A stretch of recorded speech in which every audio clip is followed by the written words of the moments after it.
Assalamualaikum warahmatullahi wabarakatuh. Perkenalkan, nama saya Dian Noviawati. Saya dari Prodi Manajemen, Fakultas Ekonomi dan Bisnis Universitas Batu Raja, NPM 1711078. Nah, di sini saya akan menjelaskan mengenai PPh atas jasa konstruksi. Kemudian apa yang akan saya jelaskan di penjelasan kali ini? Yang pertama adalah definisi mengenai PPh atas jasa konstruksi. Kemudian yang kedua adalah ketentuan atau hukum pajak yang berlaku mengenai PPh atas jasa konstruksi. Kemudian yang ketiga adalah wajib pajak dan objek pajak dari PPh atas jasa konstruksi ini. Kemudian yang keempat, tarif pengenaan dan dasar pengenaan bagi jasa konstruksi. Kemudian yang kelima adalah pemotongan hingga penyetoran dan pelaporan PPh atas jasa konstruksi.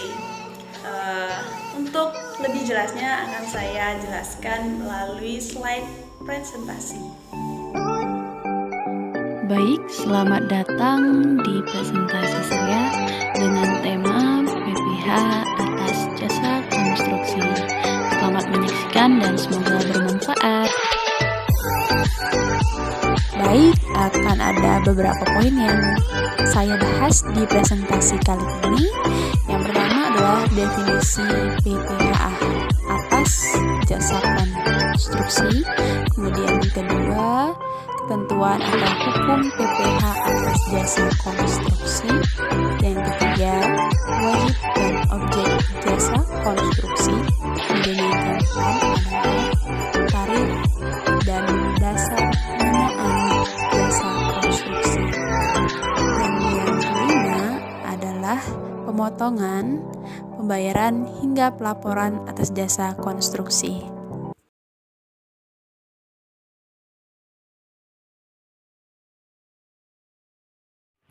Baik, untuk poin pertama yaitu apa itu PPh atas jasa konstruksi? Jasa konstruksi adalah layanan jasa konsultasi, perencanaan, pekerjaan, konstruksi, layanan jasa pelaksanaan, pekerjaan konstruksi, dan layanan jasa konsultasi pengawasan konstruksi.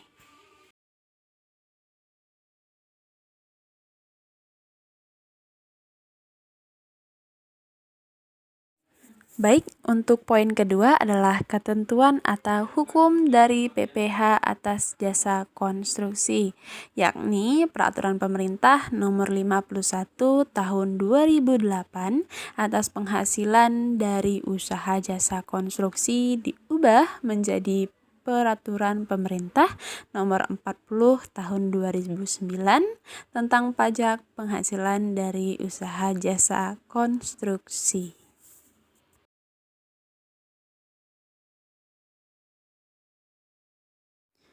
Kemudian bagaimana dengan wajib pajak dari PPh atas jasa konstruksi ini? Yakni penyedia jasa konstruksi, yaitu orang pribadi atau badan termasuk bentuk usaha tetap yang kegiatan usahanya menyediakan layanan jasa konstruksi.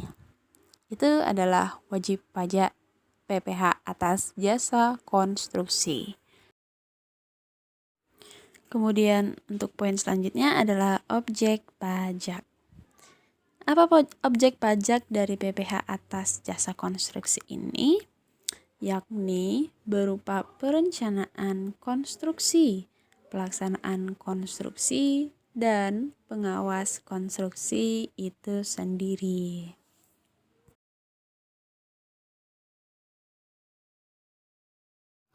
Baik, untuk poin selanjutnya adalah tarif dari pajak atas jasa konstruksi itu sendiri. Bisa kita lihat, untuk tarif 6% itu perencanaan konstruksi atau pengawasan konstruksi yang tidak memiliki kualifikasi usaha.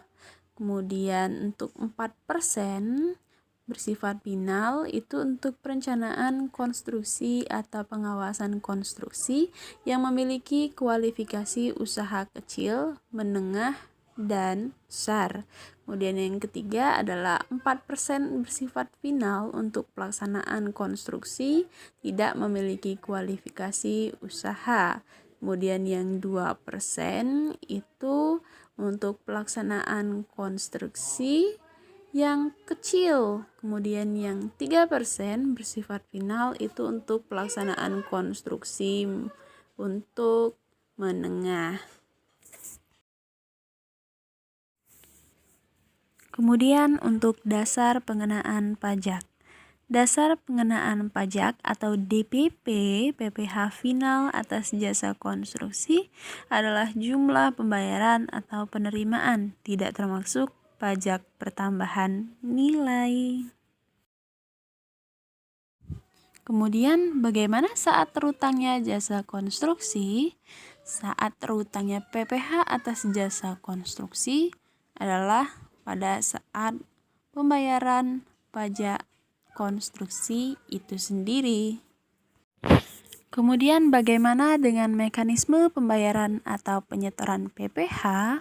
Mekanisme pembayaran atau penyetoran PPh final atas jasa konstruksi ini dengan cara dipotong PPh final pada saat pembayaran jika pengguna jasa adalah pemotong pajak.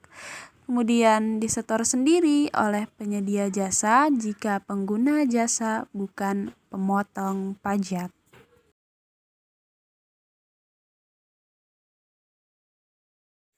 Selanjutnya adalah pemotongan PPh jasa konstruksi. Ada dua hal yang perlu Anda perhatikan terkait tata cara pemotongan PPh. Pertama, jika pengguna jasa merupakan instansi atau badan pemerintah, subjek pajak, badan dalam negeri, bentuk usaha tetap atau wajib pajak, orang pribadi dalam negeri yang ditunjuk oleh Direktur Jenderal Pajak, maka PPh akan dipotong oleh pengguna jasa ketika pembayaran uang muka dan termin selanjutnya. Baik, untuk selanjutnya, hal berbeda terjadi jika pengguna jasa tidak termasuk dalam kelompok pertama tadi, maka PPh tersebut harus disetor langsung oleh penerima penghasilan tersebut ketika pembayaran uang muka dan termin dilakukan. Kemudian dengan kata lain, penyedia jasa langsung membayarkannya lewat kantor pajak, sementara pengguna jasa akan memperoleh surat pemberitahuan pemotongan PPh tersebut. Baik, penyetoran PPh jasa konstruksi. Tanggal penyetoran PPh final atas jasa konstruksi jika dipotong oleh pengguna jasa, dalam hal ini pemotong pajak, disetor paling lambat tanggal 10 bulan berikutnya setelah dilakukan pemotongan. Jika disetor sendiri oleh penyedia jasa ke kas negara, paling lambat tanggal 15 bulan berikutnya setelah penerimaan pembayaran. Kemudian berlanjut di pelaporan PPh jasa konstruksi. SPT masa PPh pasal 4 ayat 2 dilaporkan oleh pengguna jasa dan penyedia jasa paling lama 20 hari setelah bulan dilakukan pemotongan pajak atau penerimaan pembayaran.